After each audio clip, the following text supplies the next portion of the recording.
Good afternoon, wonderful people. You are tuned into the state of the art, the future of photography, the new HDR, and a much, much, much brighter future. Welcoming Clifford Pickett, Susan Magnano, and Greg. I don't know what they told you to convince you to come into this madhouse, but Greg Benz joining us. Welcome to the party.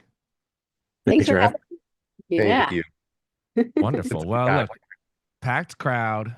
Four's too much. Three's the right amount. So, Greg, you're going to take my rightful position on the dais here. I'm going to turn it over to all of you guys and remind all of our viewers that if you do have any questions, feel free to drop them into the YouTube chat. So I'm going to let the experts do their thing, and I will join you guys at the end for some Q&A. Awesome. Thanks, Derek. I kind of want to jump in because this is our first time ever having a co-host, and we're so excited to invite Greg Benz with us. Thank you, Greg. For those of you who don't know Greg, he is a professional landscape and cityscape photographer.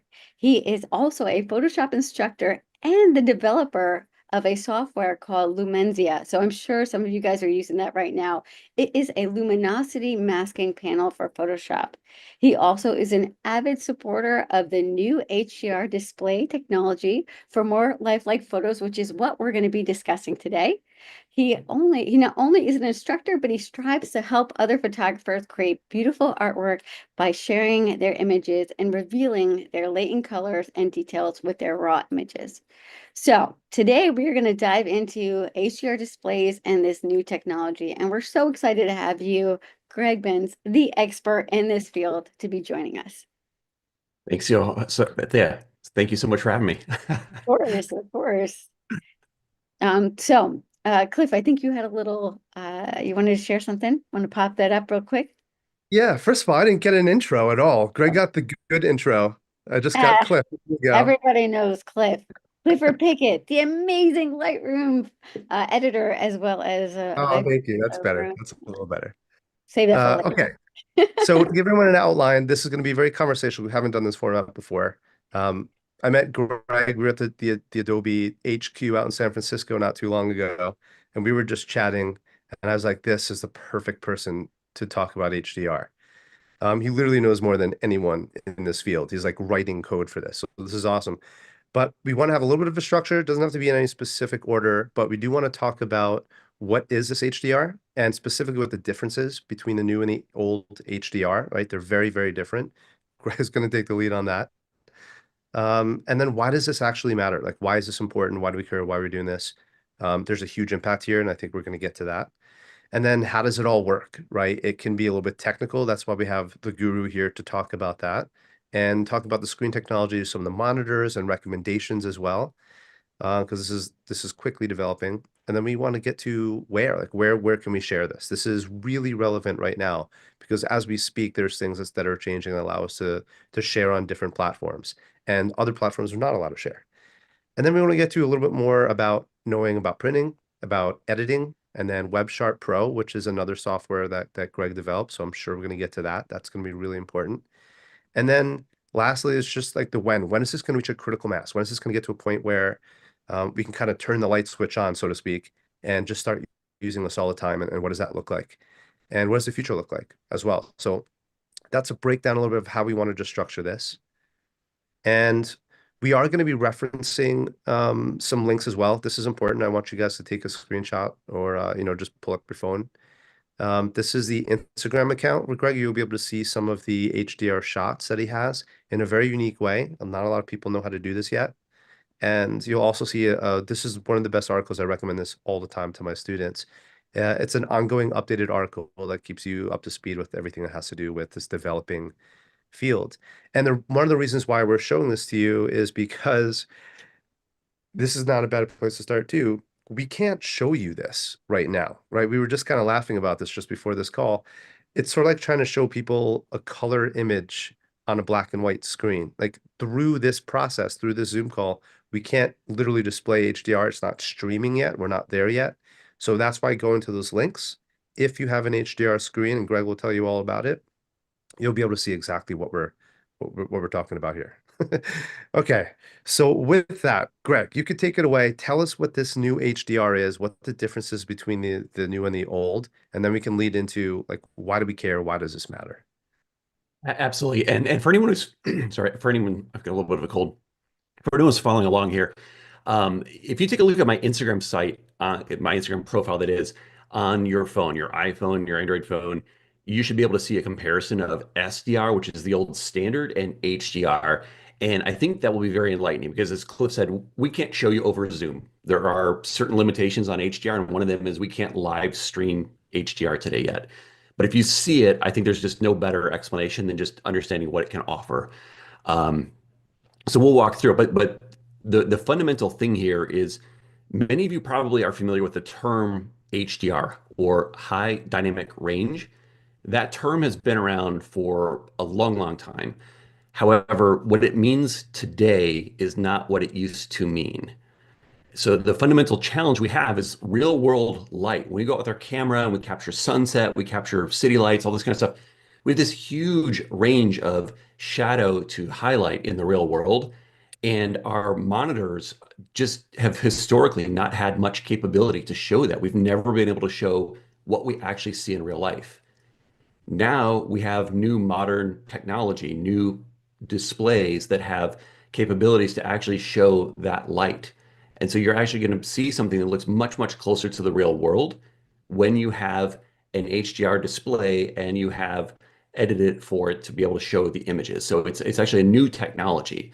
So when you think about HDR, if you're thinking about photomatics and these old things have been around for a long time, that is something totally different. And what that used to mean was you've got all this dynamic range in your raw file, and you're just trying to find a different way to show it on a low capability screen in standard dynamic range or less capable display. What HDR means today is you take that data and you actually display it properly, but you have to have the hardware to do it. And it's much more common than you think. We pretty much all of us have one, if not two HDR displays now. Your phone probably is HDR, your TV is probably HDR. If you have an Apple laptop, you probably have three HDR displays. So this is something that's actually quite common, and I'm excited to start sharing it out because we're now at a tipping point where the software to use these screens is becoming much more widely available and much easier to use. So this is an evolving area, and we'll kind of explain what all this means. I'm going to pull up a screen share with a few slides. They won't look as pretty as Cliff's, but hopefully help convey a few of these key points here. Are you able to see my screen? Yes. Yeah. Okay. So as I said, if you're following along, I do recommend just pulling up, Instagram on your phone and look at my profile, which is Greg Benz Photography. And on that, I have posts going back for months where you'll see a comparison of one image that's labeled HDR and one that's SDR.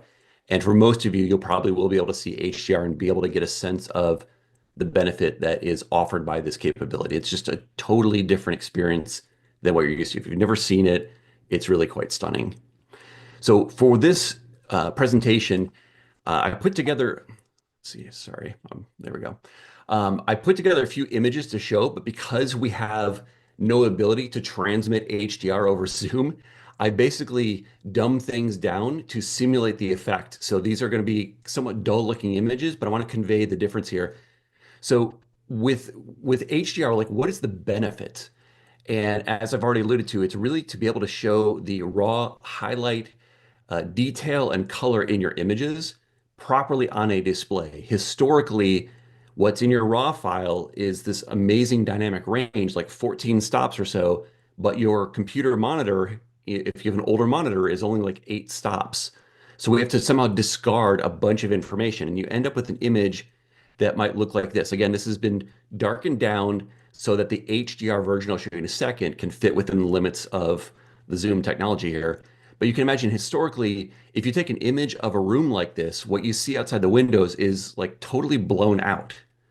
And so you don't have that kind of detail because there's just too much range from the shadow to the highlight. Well, in HDR, which I'm simulating here, you can actually see outside the window. So on my screen, I would see both of these images where that first one, this one would be an appropriate brightness, and this image would be even brighter with all this detail that was missing in that first one. That's the kind of benefit that you can get from HDR to truly see highlight detail and color that's just not available any other way. Or for example, if you have a shot with city lights like this, here's the SDR version and here's the HDR version. So when you're in high dynamic range on a supporting display, you can see lights that actually glow. Instead of having a light that's roughly the same brightness as the white wall behind it, it actually will glow because your display can now handle that range of brightness. Or, for example, a sunset where, or in this case, a sunrise, where you lose color because if you want to make, a red sky get brighter, once you've maxed out that red subpixel, you're turning on the greens and blues in your RGB display and colors get washed out. You lose highlight color, whereas in HDR, you would see this. So an SDR display of an image, a standard dynamic range, is going to look more like this in the raw.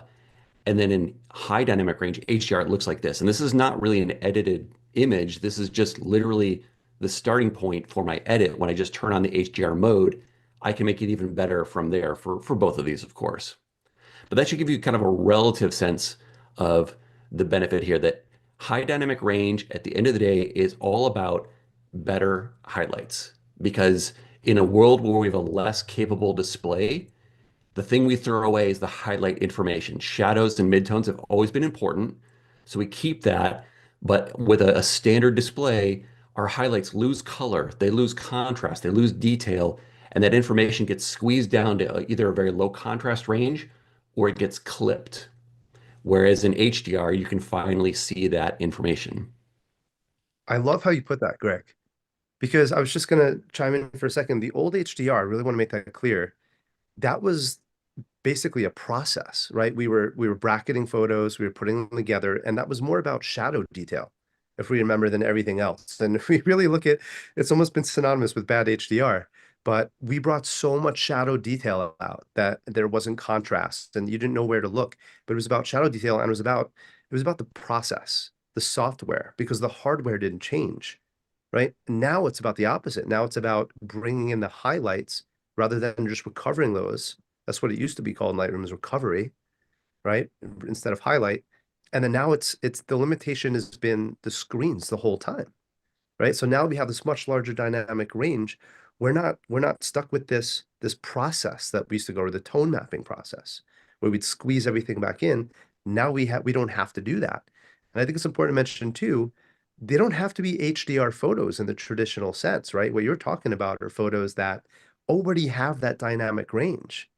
You just weren't able to see it until now. And that's pretty big. Absolutely. And I've got images all the way back to my oldest raw captures are from 2004. And there is detail in there that I've never seen before I had an HDR display. Like I took an old picture of my dad. I like turn on HDR and I was like, wow, there's like details in his shirt that I like never could see before. Or I'd pull up a wedding I shot. Like the wedding dress has details I've never seen before. So this information has been around for a long time because our cameras have been capable of 12 or 14 stops of dynamic range for a long time. We finally now have a monitor which is able to get brighter without making the blacks get washed out in gray. And that's what really kind of enables this, is this new hardware capability that you can actually have that full range from true black to a much brighter display to show what looks like a real world set of lighting conditions. Yeah, and that's what I think the new HDR really is about, is that now the hardware is unleashed or unlocked the full capability of all of your photos, even going back years ago, right? It's not about here's the technique or process and we have to bracket. We don't have to bracket exposures. As long as we're protecting the highlights, those aren't getting blown out in the raw capture, right? The shadow detail isn't even, we can bring the shadows up and remove the noise so easily now. We have the dynamic range even in old photos. So this is more about what the hardware is unlocked rather than a technique about, bracketing exposures and building a 32-bit floating point HDR file. This just unlocks all of your photos. And it's something that it's so impactful when you see this. We just can't show it to you, but it is extremely impactful when you see this for the first time. Okay, so Absolutely. how do we see this, right? So I just have like a few slides here. I know like looking at slides is not everyone's like favorite thing to do, but just to get kind of the ground foundation here. There is this misconception that is very common that HDR is rare in terms of like the display technology. And the reason for that is largely that we haven't been sharing the content because we haven't had the software. And so people think it's not common. It's actually very common. Most of us have a smartphone that would support HDR. And the best way to share HDR right now is Instagram. Instagram has great support for HDR, and we can talk through how you actually get your content from your computer to Instagram and preserve that HDR. But it's a great way to share already. So most people on Instagram are going to be looking on a phone, and most phones will support HDR. If your phone is up to 4 years old, it probably supports HDR because this became mainstream in 2020. If you have an Apple display of any kind, a laptop, their monitors, going back to 2018, most of them have HDR, almost all of them, in fact. And the MacBook Pros that have been sold since the M1 generation are stunningly good displays, really good HDR displays. So if you're an Apple user, you've got support. On the PC end of things, there's a growing range of options out there. When I go look around, in a computer store, I see quite a few 600 nits OLEDs. That's an HDR capable display. This is a growing thing in that space. So that's one of the areas where I think people are concerned maybe there isn't as much support because sometimes the out of the box, computer monitors aren't all there. And then there's televisions, which are almost all HDR now as well. Television started adding HDR back in 2016. So we're almost 10 years into HDR when it comes to like movies. So right now, if you have got a TV at home, you want to show a big, beautiful HDR, you're set. If you want to share on Instagram, you're set. People have smartphones. If you work on an Apple computer, you're set. If you want to go and buy a TV for a monitor or pick up an HDR capable monitor, there's great options. So there's actually quite a bit here. And I think people are going to become much more aware of it as the content starts to show up in many more places. And we just really haven't had good ways of sharing it. I think the standards are all really coming together nicely now in a way that 2025, I think, is going to be the year that people start to realize this is kind of a real thing. Yeah, Um, I'm going to stop you for 1 second because I think it's important. If you want to see this, for those who are watching at home too, and you have one of these monitors, right? Especially if you have the Apple laptop, which is amazing. Adobe has unlocked this over the last year, right? So your iPhone now can display this natively if you're taking a picture. That's why they look so good on your screen, right? If you ever stood outside and you're with a team of other photographers, as we do in our workshops, and I'm taking a picture with my iPhone and everyone else is looking on their screens, and they're like, well, why the heck does it look better on your screen? It's because I'm taking an HDR photo and displaying it on an HDR display, right? So Lightroom unlocked this recently, and now inside of Lightroom, you can bring in that HDR photo so it doesn't get clipped, it doesn't look flat anymore. And you can export that back to your camera roll and see that. And inside of the desktop version, inside of Classic, you can also see this. There's a little switch inside of Preferences. You can turn that on to view HDR in the library and the develop module. So this is an ongoing thing that Adobe has really been at the forefront of giving us these tools to maintain this and give us an ecosystem that comes full circle back to our camera roll. And then now we have the display, so it's getting there. Absolutely. So I'm going to get to that in a second because I kind of go through the phases of capture and edit all here. But just so people understand, like, what do you actually need to start trying out HDR, sharing it, right? As far as like capturing the images, you can use literally any source. You can use an SDR source if you want to, because this is not just what you're doing with the raw file. It's also just a new display capability. So you can edit it to do whatever you want. Just like you could colorize an old black and white movie, right? You can take and improve these old assets. And maybe it's not a great example because people don't love colorized movies, but with HDR, you can create a really good result from your old SDR because the latent information in the file exists and you can pull that out and it can be done very, very easily. So you can do this with any camera. The ideal source is going to be a RAW, just with any kind of photography. If you shoot RAW, you'll have the best results. That's going to capture all that, super wide dynamic range, 14 stops, all that. So that is your best choice, but you could use anything. A lot of people ask me, what about bracketing, right? People think about like shooting multiple exposures and combining them for the old HDR. It's not necessary. You can do it, it's fully supported, but it's not at all necessary because these displays are very well matched to what the camera can capture. In fact, the camera is still a little bit better than the best HDR displays out there. So you don't have to bracket, there's no complex shooting, just shoot, exposing to the right, ETTR. Same thing you would do with any kind of photography. That's the ideal. Works great. So the capture end of this works just like any other image, and you're good to go. So there's nothing special in the field, really. So Greg, real quick, Sky had actually asked this question. So just answering Sky, he says, is it feasible to convert a JPEG to HDR? So it sounds like the answer is yes. Absolutely. And I have examples on my website where I generated images as JPEGs with Midjourney, which only outputs, an 8-bit JPEG, and I upgraded it to HDR, and the results look great. So you really can work with any source. I mean, at some point, a low-grade source is going to limit your ability to create the best possible outcome, but you really can work with anything. So the better your input, the better your result is potentially. But I don't think you'd look through my images that I share and know what the source was. I don't think you'd be able to tell which ones came from a RAW, which one came from a TIFF that I edited for print 10 years ago. There's really good flexibility in what you can do with the source because it's really about the ability to display. And as an artist, you can do what you want with this technology. It's like a whole new canvas to paint on for us as photographers. On the editing side of things, Cliff mentioned this, but we have great support from Adobe. Adobe and Apple and Google have been major, major leaders in this space, which is great because it means we've got awesome hardware, awesome editing, awesome ability to share this content and browse on the web.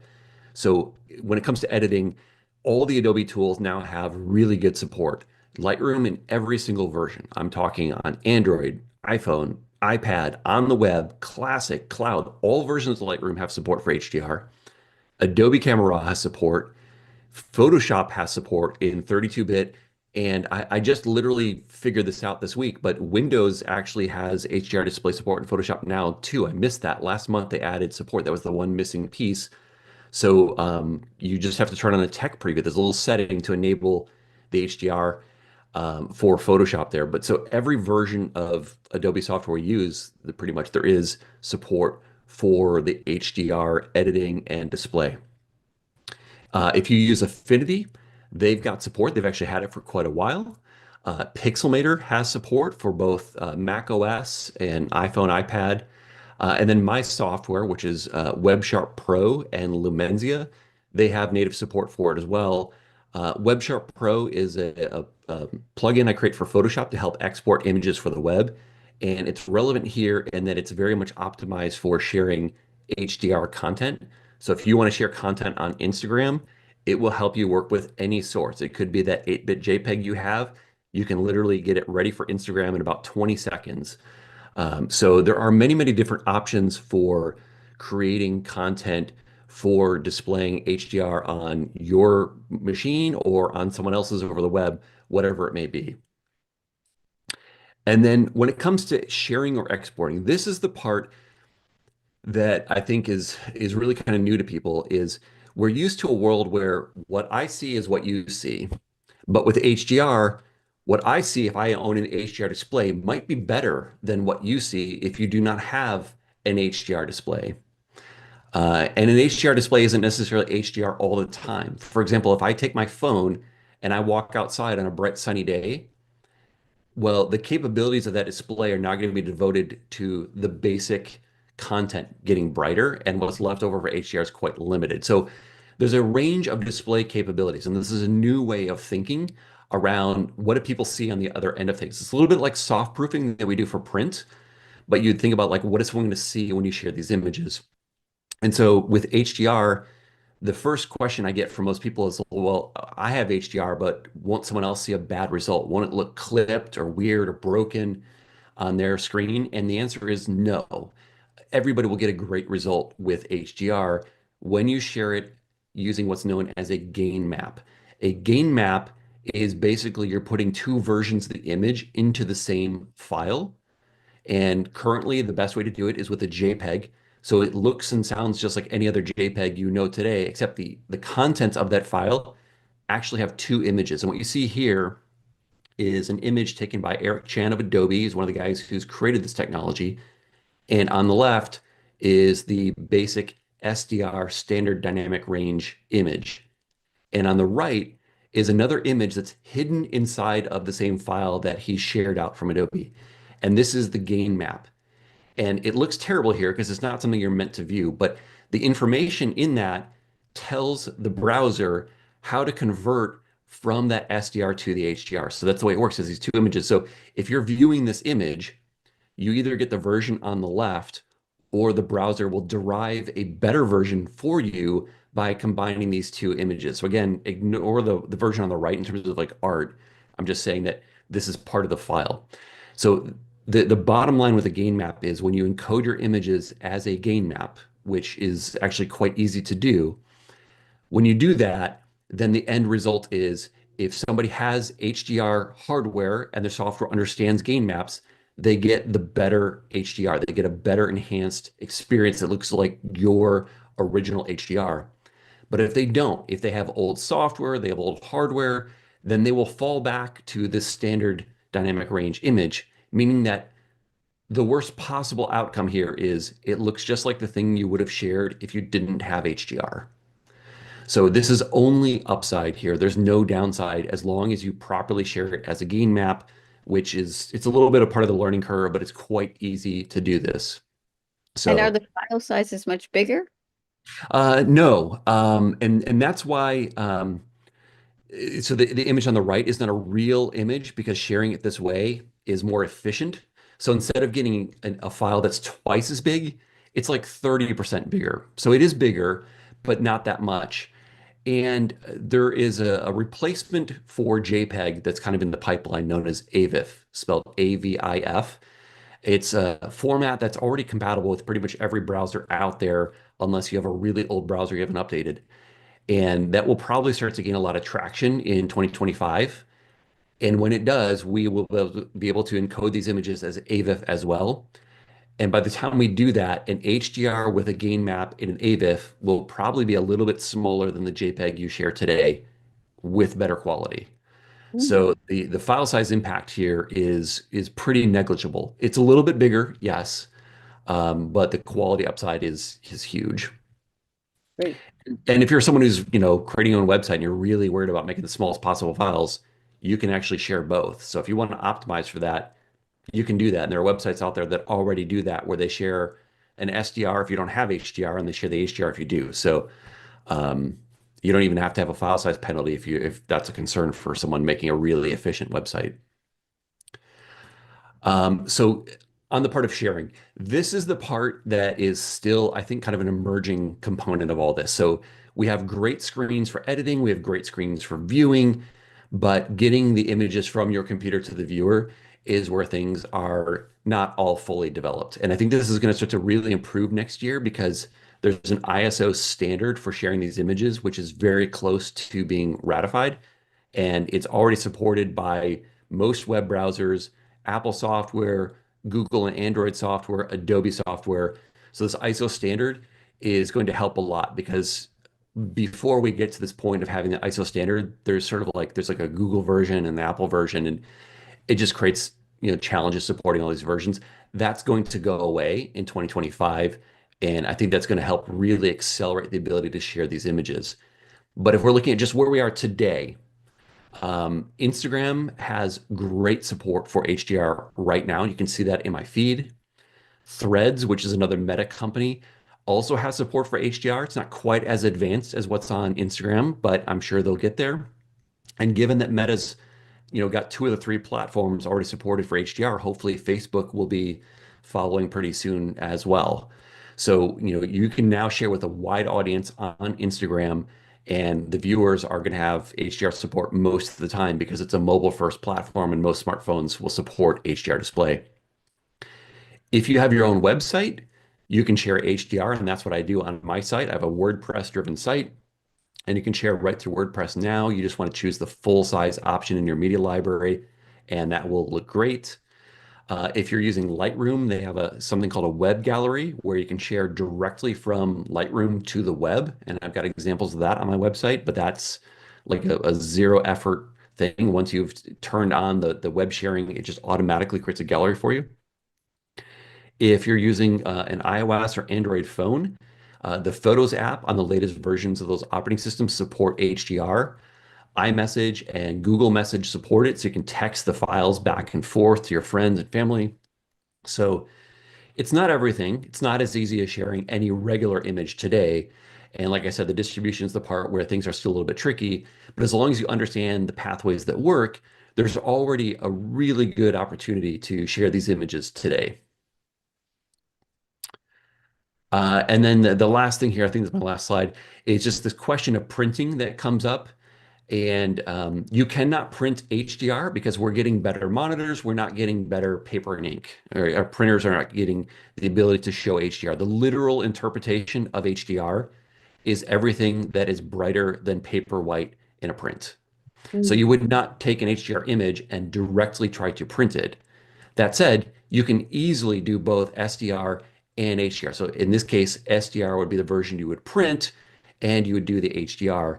The images that I share on my feed, most of them I have printed for a client and have hanging on a wall somewhere, and then I created the HDR version. It is very, very easy to do both print and HDR, so that your images look the best they possibly can when they're displayed on an electronic screen, and still look great when they're hanging on the wall.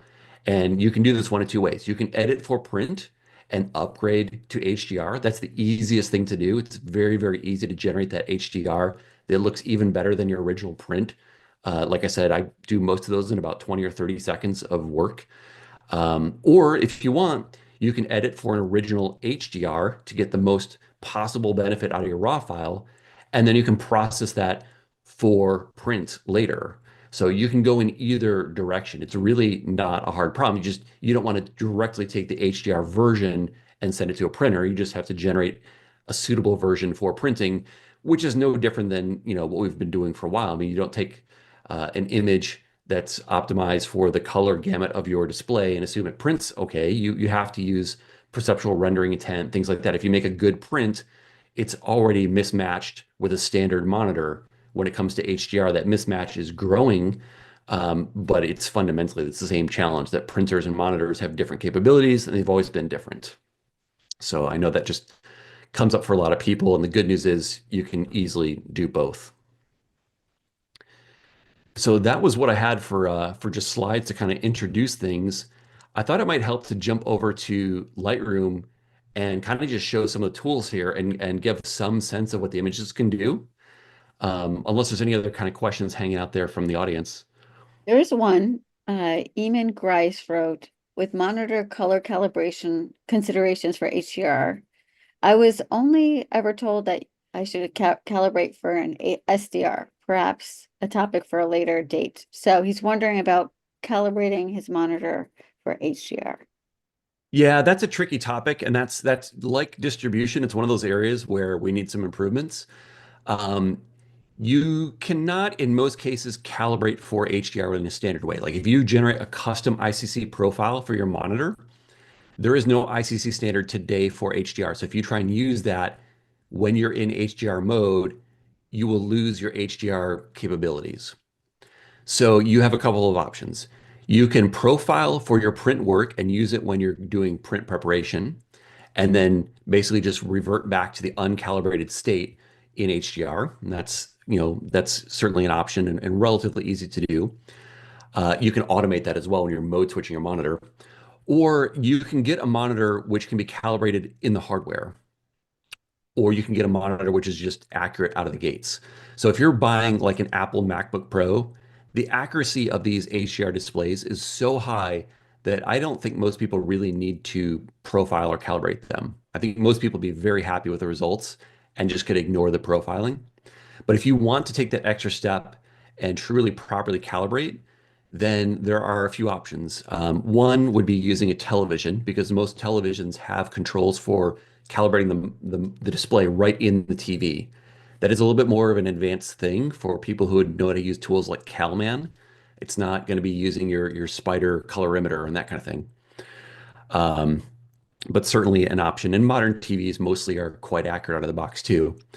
Or Asus, the monitor company, has some really good displays in the ProArt lineup.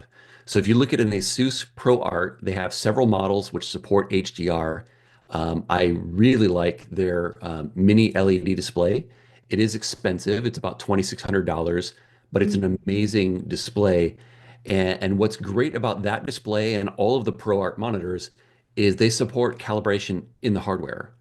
So if you buy, that Asus, it comes with a colorimeter, at least here in North America, and they have software that will go and do the calibration. But instead of creating an ICC profile, it actually updates data inside the monitor itself.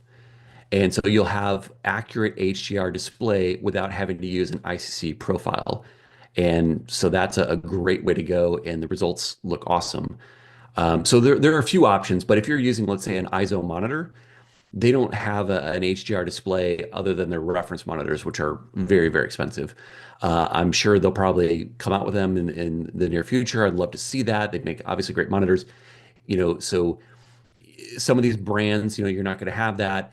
Then you look at some other brands that have like a mix of HDR options, but they don't necessarily support calibration in the hardware. That's where you'd have to make some tough choices. So if you're looking at like a gaming monitor, those tend not to be super accurate out of the box, and maybe you can't do calibration. So it's a tricky question. I've got monitor recommendations Yeah, I linked think on the site. let's get back to that at the end, because I feel like we still have to kind of tell people how to even make their pictures HDR. That was a thank you, Eamon. That Yeah. was advanced. You're in over most people's heads. So let's jump back to where you're going to go and just show us how you do it, and then we could talk about how you can add the monitors you recommend. That'd be great. Yeah, absolutely. And I'll just kind of quickly say, I threw a lot of information out there for people who are kind of experts in the topic, but the bottom line is I've got information on my site. Don't worry, there's great options to deal with color. Greg Uh, is like the wizard when it comes to this. So thank you. sorry, got a little too deep there. Um, so I'm jumping into the develop module here of Lightroom, and we're looking at the image. I guess there's a few edits on it here in just the standard dynamic range. And within Lightroom and Adobe Camera Raw, you have this new button. So it'll be right next to where you have like auto and black and white for HDR. I'm going to do a quick little zoom in here, right? You see HDR and you see the histogram. When I turn on HDR, you'll see the histogram changes, the image changes. I'm in a totally new mode. I'm going to zoom back out here. When I go turn on HDR mode, what I see on my screen is a really beautiful pink sky, orange sky. You don't see that because of zoom. So I'm going to darken this down. The histogram here, all this stuff right of this white line, all this stuff over here, this is HDR.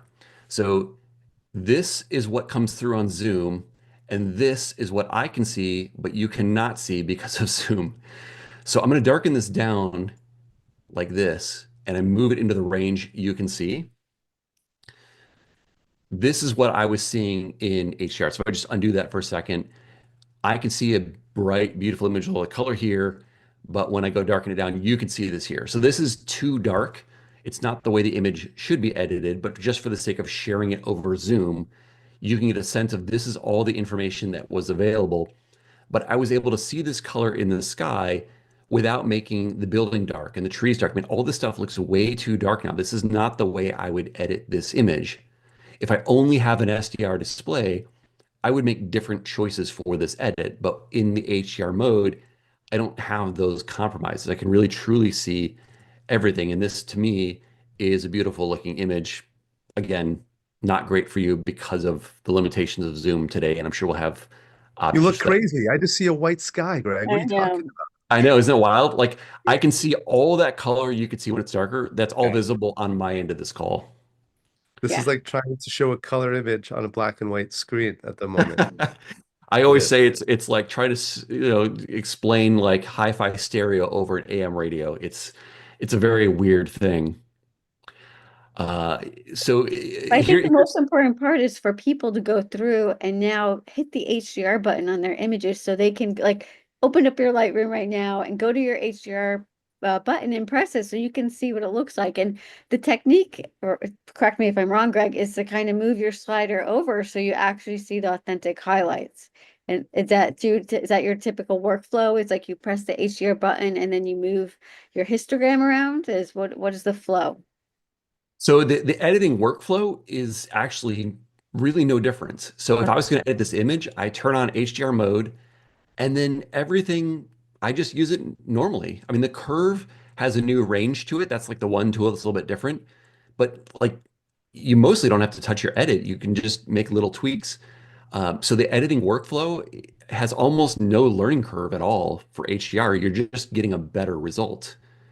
The thing that starts to change is when you want to go to Photoshop, you're in 32-bit mode, and the tools there are a bit different. So there's a little bit of a learning curve in the Photoshop end of things.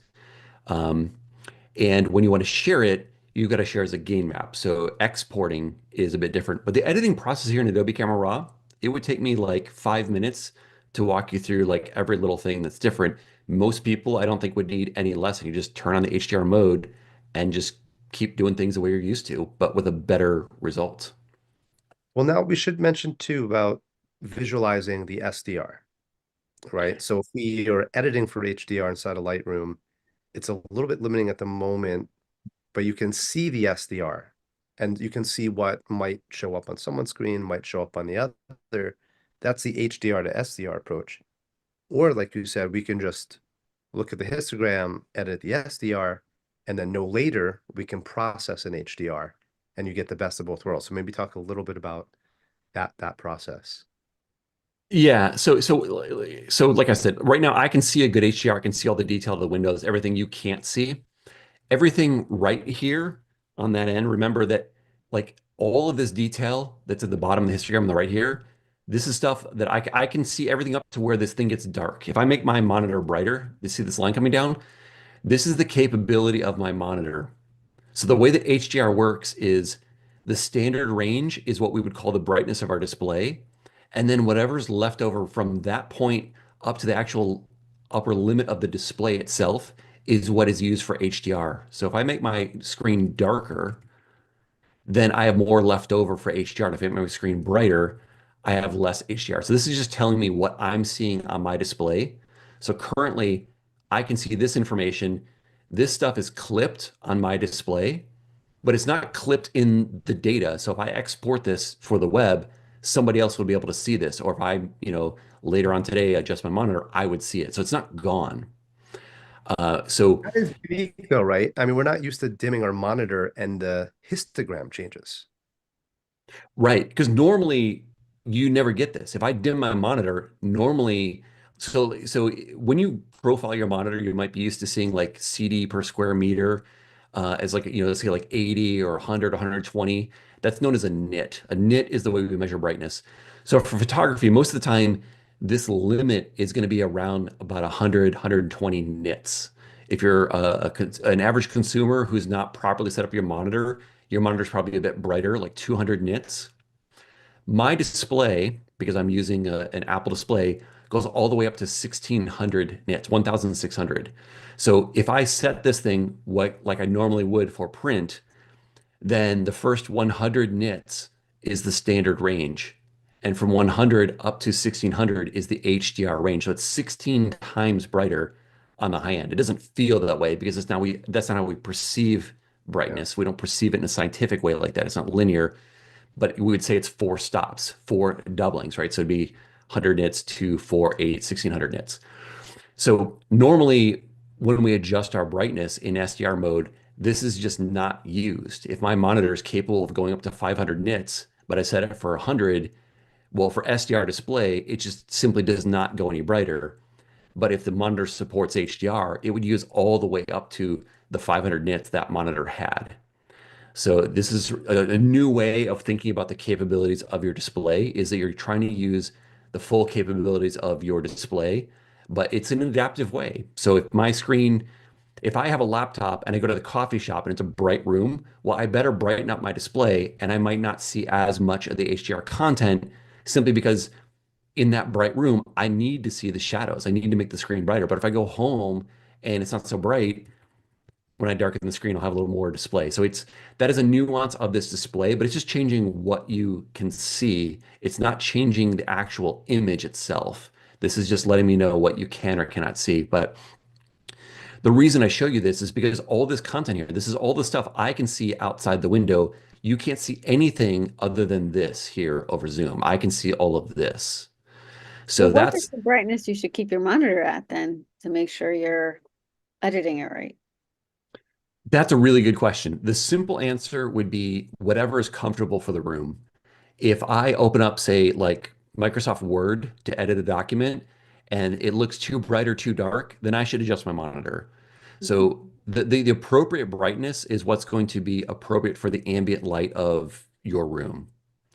And then from there, that would determine what HDR you've left over. So yes, I can make my screen darker so I have more HDR capability.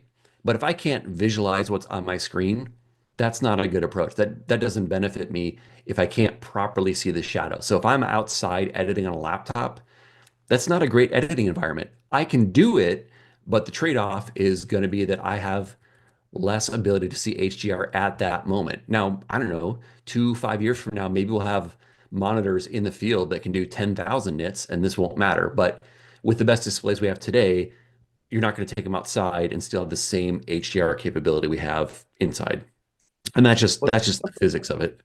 this is worth mentioning too, right? So when we talk about HDR, first of all, it's flexible, right? Someone might have, it's sort of like organic when you go to a grocery store. What they say is HDR, or some is more HDR than the others. Some have more brightness value than the others. But when we're looking at an HDR photo too, it's turning that on for the image, not for the rest of the monitor, right? So you can have your white point for the monitor. When you turn on HDR, you'll see the whites inside the photo only get much brighter. So you might have an HDR monitor that goes up to 1600 nits, but you're not seeing that for everything outside of the photo, right? So you could see like the white text isn't going to get any brighter, but the image will. That's how you can see what's going above and beyond the native white point, right? There's actually an interesting app called Vivid. You can look it up for Apple that lets you actually enable the HDR for the entire monitor, not just what's in the HDR photo. But it is like a little variable, right? Someone might have 1,000 nit display, which I believe when we discussed, that's sort of like the entry level. And then someone might have 1,600 nits or greater, and it's only going to get a bigger disparity, I'm assuming. Yeah. But the important thing to know is that there's a difference between editing content for HDR and viewing content for HDR. So when I'm in Adobe software or any kind of editing, it's going to display it in an absolute way. It's going to display it in a correct way. I shouldn't say absolute, but it's going to display it in a correct way that's not adapted for the screen. So if my screen is, if I don't have HDR support, like let's say I didn't have this monitor, I can still turn on HDR mode. This whole area would be gray. I wouldn't see any HDR on my display, but I could still edit it. And so I would not see an accurate display now on my computer if I didn't have HDR, but I could share that file to Instagram, go pick up my phone, and my phone would have 3 stops. I'd be able to see this data on my phone. So you can absolutely create and edit images in Adobe software that your monitor can't show, but then we share it on your TV or phone, you can see it. Greg, When actually, well, on one point on that topic, sorry to interrupt, that's actually not a bad workflow, right? Because then you can put it in a collection, sync that with your phone, which most likely is an HDR display, and then continue editing it from there, because you can edit HDR photos in Lightroom Mobile natively right now, and then tweak it from there. Absolutely, like or you can edit for SDR and upgrade to HDR and just do that upgrade right when you're ready to share to Instagram. And so you'd have a totally familiar workflow like you do for any print. And then just at the moment you're ready for Instagram, make it look better for Instagram and share that out. So you do not need HDR on your computer to do this. It's just important to know that the editing process itself is not adapting for your display. If your display lacks the capability, it will clip. If I make my screen brighter like this looks blown out on my screen now too, because I no longer have that capability because I've made my screen so bright. There's nothing left over for this. But when I export it, now when I go to view it on Instagram or in the Chrome web browser or something designed to consume and view the content, the viewer will react differently. Instead of showing me, instead of clipping this data, it's going to squeeze it down into the available range. So it will adapt for the display. So even though I can't view it in Adobe software with the limitations of my display here, if I were to export this right now and then open it up in the Chrome web browser, I would see a different version of this image where nothing is clipped. It would be a little bit darker overall. It would look great, and I'd see detail at the window. It just wouldn't be as impressive as if I had a new monitor that, had all this capability or whatever, in that condition. So editing is going to clip the view, but it's fine, and you can edit that way. When you go to play it back on your browser or your phone, whatever, when you go to view it, it will adapt to give you the best possible version on that display. So that's a fundamental difference here between the editing piece and the viewing piece. And that's just important to know, because even if you can't view it on your computer for whatever reason, you don't have the monitor, it's too bright when you're out in the field, whatever, you can still edit it and still share it, and people can still see it. So that's one of these little quirks about the HDR world, right? We're playing with different capabilities. So speaking of sharing, walk us through the final part of this so people can say, hey, I've now made my picture look cooler with the HDR settings. What do I do next? Yeah, so here's an image which is this is a TIFF that I previously edited. I printed it. It's hanging on several walls around the Twin Cities here. I'm just going to open it up in Photoshop. So let's go open up in Photoshop. So this is You just gonna be edited it already in, this is going to be one that you've done the HDR too. Or are you doing it no, without? Okay. this is a standard edit. I mean, if I turn on the HDR mode for this, it got a little bit brighter here. So Lightroom is actually expanding the range a little bit, even though it's not actually in the original. This is a little trick that Lightroom is playing here. It's trying to give me a little bit of HDR content from the original. But this is truly edited for a standard display because I wanted to print this image. And so I couldn't use HDR in the original. And in fact, I was working on this particular image even before I was working with HDR. So this is just a standard edit. But now when I share it to Instagram, I'd like to make it a little bit better. I'm going to go over to Photoshop. And in Photoshop, I just need to move the zoom interface here. In Photoshop, this is Web Sharp Pro. This is a plugin that I have created for Photoshop. And it's just designed for sharing images to the web. And it has capabilities designed for supporting HDR, including HDR on Instagram. And one of its capabilities, if we go to the settings, is this enhance SDR to HDR. When this mode is on, it will take my regular print ready SDR and convert it into HDR for me. And I'm going to turn on this leave image open, which will let me edit the results. So instead of using exactly what is auto-generated from Web Sharp Pro, I'm going to customize the result a little bit, because if you think about this scene in SDR, my sky is pretty much as bright as my water. And for a print, that makes sense because we don't have the capability to show it correctly. But in the real world, obviously the sunrise is brighter than the water. I mean, the light for the water is coming from the sky. So the HDR version, I want my sky to glow like it truly did. I don't really want to make HDR water because this is not glowing water. So when I upgrade this to HDR, it's going to kind of universally improve the image, but then I'm going to localize the result to the sky. So that's one of the differences between HDR and SDR. An HDR image is not simply a brighter version of the SDR. It's getting rid of that compromise where we had to dumb down the sky because we couldn't show it before, and showing it correctly. So yeah, so just the settings here, I'm going to enhance to HDR. I need to That was choose. the tone mapping that we used to fight with in the old HDR. I'm sorry, say that again. That was the tone mapping that we used to fight with, trying to squeeze it in to display that into a range that the display can see. Now it's expanded. It doesn't have to be brighter. It's just expanded. Yeah. Yep. So I'm going to enhance to HDR. I'm going to choose JPEG with gain map as my format because, again, I want something that looks good for everybody. In Web Sharp Pro, the SDR fallback image is going to be this and exactly this. So if you do not have HDR, this is the one you'll see. The one you see that's safe over Zoom is safe everywhere. If you open it up in a browser from 10 years ago that doesn't know anything about HDR, you will see this.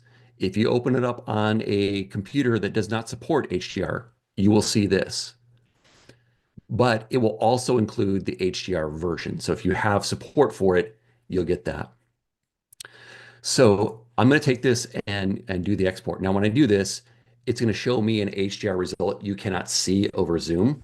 So just kind of know that's what's coming here. So I hit this, it's going to automatically process my HDR version, and in the moment, it's going to leave it open for me. So this is my HDR result, which it looks awful over Zoom, of course, right? But it has, at the base of it, is my original SDR. So this is the SDR version, which matches my original. And then on top of it is my HDR version, which looks good for me, but not for you. Now, for the purposes of working on a limited monitor, WebSharp Pro has this option to kind of dim down the display. So it's artificially made the display darker. It's not going to change what I export to disk, but for the purpose of actually seeing it and for the purpose of you on Zoom, you can now see this is the relative HDR, and this would be my relative SDR. So this is giving you a sense of the benefit here. Of course, both of these in real life should be brighter. And now what I want to do is, like I said, it's got that global result where it's made the water brighter, but I really want more of the brightness to go in the sky for my HDR. So I could have just let it go and export directly to disk and call it a day, but I'm going to just customize this mask on the HDR version. So I'm putting the brightness where I want it. So I'm going to click to make my mask active. So everything's kind of hidden. It's a black mask, it conceals everything.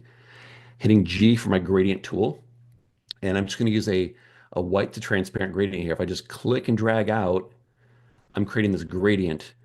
And so now my HDR is focused more in the sky and less in the water. So now I get this nice result where I get this glowing sky image. And if I'm happy with that, I just simply click save and it finishes the export for me, saving it to disk as a JPEG with a gain map. So I'm done, and I can now go take the file that it created and upload it to Instagram, and everyone will be able to see either the base SDR version or the better HDR version to whatever capability their screen has. So I've used this software and I think it's amazing because it takes all the guesswork out of it.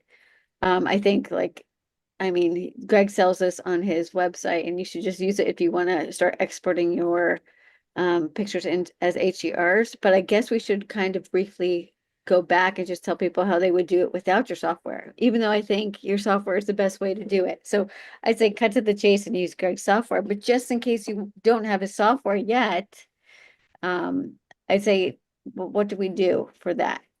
Absolutely. So here's an image where, when I turn on the HDR mode, I can see all this kind of brightness in the sky here. I'm going to darken it down so you can see it. So I'm going to bring the histogram data down so you can see it. So obviously, by the time you could see this, like this is like black, but that just gives you a sense of like how much I was seeing that you can't see over Zoom. So let me just undo that. I'm going to put it back where it was correctly. So I'm gonna put this to a point where it looks good on my display, and this looks pretty reasonable to me as an HDR. Now I need something that controls the SDR, right? So what I just showed you in WebSharp Pro, I went from SDR and created the HDR. So I did both, and that was all done. Here, we're kind of going the opposite because we're starting with HDR and we're going to generate the SDR. Now, WebSharp Pro can do that as well, but here in Lightroom, you need to tell it what would the SDR version be? What is the less capable version going to look like?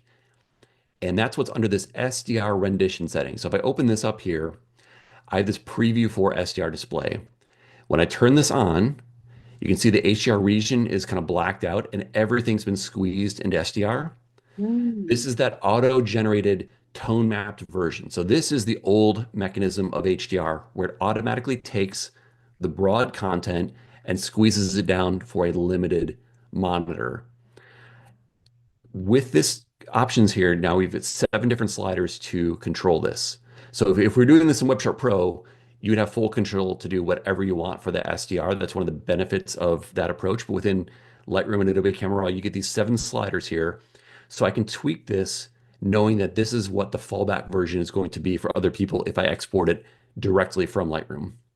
So I would go and probably darken it down a bit. I usually bring the clarity down. I find the default's a little too high. Probably a little more contrast here. Let's see if I can make the highlights pop a little bit. I'm going to bring the brightness even further down, maybe bring my shadows down, something like that. It does not look just like my HDR did. That went too far there. It does not look like my HDR. I mean, the whole point is HDR looks better. When I do this, I see a better looking image. Of course, you cannot see it because of Zoom, but I do. And then if you didn't have HDR, you'd get this. So whatever you set here, that's going to be the default that gets exported when you export it as a JPEG with a gain map from Lightroom. And the way you do that in Lightroom, if we just go back to export from the library, I would just go to, let's see, let's use, well, I'm just going to edit my settings right here. So I just need to change from TIFF over to JPEG, not JPEG XL, to JPEG, and then turn on HDR output. When I do this, the only way that a JPEG can support HDR is with a gain map. So it's actually two 8-bit images in the same JPEG, and that's how we get HDR. When I turn this on, you are saying share it as a gain map. It doesn't say anything about that base SDR, but we saw it there in the develop module when we're editing it. Both of them will be in here. So I now can just set my quality to something appropriate, can choose my color space, whatever I want to do. But you just have to do JPEG and HDR output, and then just know that that is going to share something which looks like, this HDR, which you can't see, and falls back to this SDR, which you can see. So Is one that cop, the Why workflow to do it? JPEG and not JPEG XL? Sorry. JPEG XL is not supported in most web browsers. So it's a great file format. I think it has tons of really cool capabilities like smaller files, super high quality, but it's not safe for browsing on the web today. Safari supports it, and that's pretty much it. We have JPEG with the gain map. We have JPEG XL. We have AVIF. How do people, decide between the three? What's going to be changing in the future, maybe? Yeah. So coming back to the file formats, right? So JPEG with HDR output means a gain map. So JPEG does not natively support HDR because 8-bit is not enough for HDR. But because we're putting two 8-bit images in the image with a gain map, that's why a JPEG with a gain map can support HDR. Alternatively, there's this JPEG XL, which would have a JXL extension. This is a forward-looking future file standard. It's great for sharing directly with somebody else who might use Lightroom or whatever. It's just not good for web browsers today. But what's cool about JPEG XL is you can do like super high bit depth, images that are ready for further editing and all that kind of stuff. It supports HDR even if you don't have a gain map, but it can also do a gain map. So it's a great format, just one that you probably should not use today. AVIF is another future capability. I would say that it is safe to use today for non-HDR, regular SDR images. If you share an HDR AVIF, it will work, but you're leaving tone mapping to the browser. If you share an AVIF with a gain map, you would have your SDR and your HDR version, but the browsers don't support that yet. So if we were to jump forward in time about a year from now, I think that this would be the way to go. Like by the end of 2025, I think the preferred way will be AVIF with your HDR gain map would be the best choice because these files are going to be like 30% smaller. The quality is even better. It doesn't have the same artifacts as JPEG. It actually looks better. So this is a better choice, but we just don't have enough support for it today, especially in terms of falling back safely for people who don't have HDR. So like if you only care about people who have HDR capabilities, you could use AVIF today. But if you really want everybody to have a good experience, you should use JPEG with a gain map today. That is the safe and preferred way to do it at this point in time. Great. That's a Okay. really, really helpful. Yeah. And that does increase the file size, right? It, Quite large. yeah, it does, but it's necessary and not a big deal. And like I said, AVIF is like Compatibility. smaller, so it Yeah. kind of offsets that. Yeah. The other thing I will note, if you're sharing to Instagram specifically, the JPEG with a gain map, it does not work today on Instagram. Instagram has very particular things that it will accept.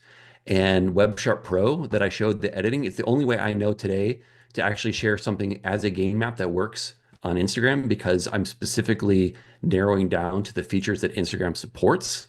I'm sure that the export directly from Lightroom will in the near future work on Instagram too. But in this world where we have different formats, things have mixed support. So I've kind of designed Web Sharp Pro to handle that. I think once the ISO standard becomes common, this will become easier. So that's just one watch out. If you're using Lightroom only, you're probably not going to see it. Some people might share as an AVIF for Instagram, and that will work from an iPhone. However, it's going to auto-generate the base SDR version, meaning it's tone mapped, meaning that the fallback for people without HDR display is not going to look very nice, oftentimes kind of terrible. So yes, it'll look good as HDR. And if you look at it, you might think you've got a great result. But then if you go view it on someone's screen without HDR, you might be unpleasantly surprised. So I would stick with JPEG with the gain map as being the best way to do this today. Can we go Gotcha. back to Lightroom real quick? I just wanted to make sure I understood the workflow. So if you Yeah. go back, And then typically, I should mention one more thing too, Oh. is someone might be watching this months from now, right? And so the best thing to do is just to go to your website, Greg, Yeah. /HDR. And I know that you're updating that all the time, right? You're totally on top of this. So if you're watching this maybe in the springtime or something like that in 2025 or later, that this may have changed. And so this is where you would go to see that update. Absolutely. Every week I'm learning something new. Some new feature came out that made things simpler. So, that's the challenge right now. It's just knowing the things that work. So you can go and get results now, but given time, this will become like sharing any other image. This will just be a super easy thing to do. And it is constantly improving. Yeah. So Susan, you were asking like, what's the overall workflow? sure, I just want to make sure, because normally I would go and I'd edit my picture as an SDR. Are you saying you skip that edit, you go straight to the HDR, you edit in HDR, and you hit that button that says preview for SDR, and then you re-edit it? Is that right? So let me, so there's two ways we can go, right? So here's an image I already did the full edit for. It's a TIFF and it's ready to print. Mhm. I could take this and upgrade it for HDR, which I did, over in, Photoshop using my Web Sharp Pro plugin, and it's auto-generated HDR. That would be one way, and I think that's a great way to go if Easiest you way want. and the most surefire. I would say totally. That's the way I'm going to do it. But just for those people who don't Yeah, have yep, the software yet. yeah, absolutely. So, but this will make sure it works on Instagram, and you can have your print, you have everything, and you don't have to edit any differently. Your edit would be exactly what you do today. Or let's say you want to edit originally for HDR, because if you do that, you can get a slightly better HDR result. So here is a DNG raw file. And if I turn on HDR mode, you can see, let's see, I got to turn off this preview for SDR display. Here's all this content up in the sky. I get this beautiful sky you cannot see.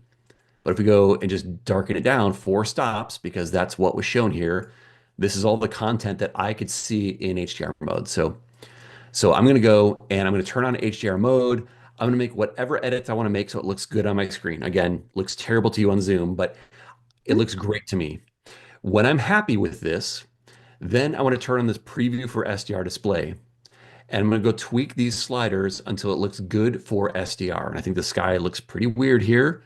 I'd have to play with it a little bit to get it kind of dialed in where I want it. Sure. But so I'd create an SDR that I like. And then when I'm ready, just go over to the library module, go export it, and choose JPEG with HDR output. So really, it's just turn on HDR mode. Then when you're done editing, make sure you do your SDR sliders, and then just do a JPEG with HDR output. That would be the Lightroom workflow. Or just go to Web Sharp Pro, bring in the raw image, press the button, let it do all its magic, and then upload to Instagram, right? Exactly. And in Web Sharp Pro, I showed you starting from an SDR. We could have started from a 32-bit HDR image, and it would help you tone map down to SDR, but with like the full suite of controls in Adobe Camera Raw, not just those 7 sliders, but every option, sky masks, the works. Or you can actually give it exactly what you want. So I'm just going to kind of fake it here. It's not a real HDR edit, but let's just say I had a couple layers. If the bottom layer or the bottom group, if I go put this in a group, if I just call this SDR, if I edit my SDR at the base, then WebSharp Pro will use this as the base image, and then the full image you're viewing would be the HDR. So you can give it the exact base image and the exact HDR you want, and it will output that file. So you have full artistic control. And that's really what we're going for with these gain maps, is the ability to make sure that if you have HDR, it's the one I want you to see as an artist. And if you only have an SDR, it's the one I want you to see as an artist. It's never going to be an auto-generated fallback. It's going to be the one that I'm really excited about, I'm proud of, and that's what ensures that everybody sees something, at least as good as what I've done in the past, and hopefully much, much better. Amazing. We have That's to be a few, better. Yeah. yeah, we have Right? a Doesn't few that? minutes left. I just want to bring attention to that. So I just want to call out, we could be talking about this all day because I actually want to see more of this workflow. So Greg, we're going to have to bring you back so we can kind of bring you, and maybe in person. I think that'll be the best thing so we can actually see what's actually happening here. But I do want to answer any questions. And Cliff, you were going to say something. Yeah, I was going to mention, so at the moment, it's very limited, that SDR. If you start with the HDR and bring it down, right? That may change too, hopefully, but it is a little bit limiting. And even if that does change, you're editing twice at that point, right? And that gets kind of annoying too, is having to edit twice. Starting with the SDR, making that look perfect, and then just exporting it, you really only have to edit once. And that's just something to consider as well. Yeah, this is like, these are learning curve things, but whether you start with SDR, you start with HDR, the edit twice thing is not much of a deal. I can edit most Yep. of these images in either direction in like less than a minute. It's just, once you know what to do, it's easy. It's just that it's unfamiliar. It's like, how do you wrap your head around this idea that my screen and your screen are different? What do I do about it? Like, it's just that learning curve. But once you understand it, it's very, very easy and intuitive to do it. I don't feel like I spend any more time in the HDR world than if I'm just editing only for print or whatever. It's negligible difference. Good to Brilliant. know. We did have a question that we had. The question was regarding HDR in Lightroom Classic. The HDR button only works for RAW files, question mark, or can you convert JPEGs? That's a great question. It will work for anything. So what HDR means in the edit suite is I now have basically an unlimited capability to go into the full brightness range. If I take a JPEG and I turn on the HDR mode, I might see some of that content slide over into the HDR range a little bit, because Lightroom is going to try and intelligently unpack some of what got compressed there in the highlights. But the important thing is you now have the access to go and make those edits. So if I want to go and maybe I add a sky mask and I brighten the sky, instead of clipping, it will push into the HDR range. So you can edit your image into that new HDR capability. You're no longer clipped at the top end there. So you really can work with any source, and you can do it in all versions of all these software, right? If you're working with Affinity, Adobe Camera Raw, whatever, they all would allow that. Awesome. I see. Got it. Yeah, Noted up so there. much Now, to know, so much to learn. And I think it might be helpful to check back in 6 months from now or Yeah. something like that, and let people know, like, here's are the significant updates. And in the meantime, for everyone who's watching this, go check out Greg Benz, go check out his website. That /HDR page is like the source of truth for this stuff. I know you're updating it all the time. And, for anyone who's watched this long, I really hope that you can just see what this actually looks like on your phone, on a computer. Lightroom. It is literally night and day. And when you see the lights turn on an image, it's like a light bulb moment. You're like, okay, how do I make this so that everyone can see my images? And I'll tell you this too, because we do this in all our workshops. We'll edit in HDR and then we'll turn it off. And it's amazing to be like, wait, that was okay with me? Like 5 seconds earlier, I was okay with how this looked like in SDR. It's transformative to see just the impact that this can really have. If you're doing it, now you guys know a little bit more about how to do this right and ensure other people can see it. And that's like the perfect, I think, place to leave that is it allows you to create more impact in your photos, right? And it lets your images stand out if it's done right, specifically on Instagram, because not a lot of people have figured out what you've done in your software. This is a great opportunity for people that are watching this to try that out.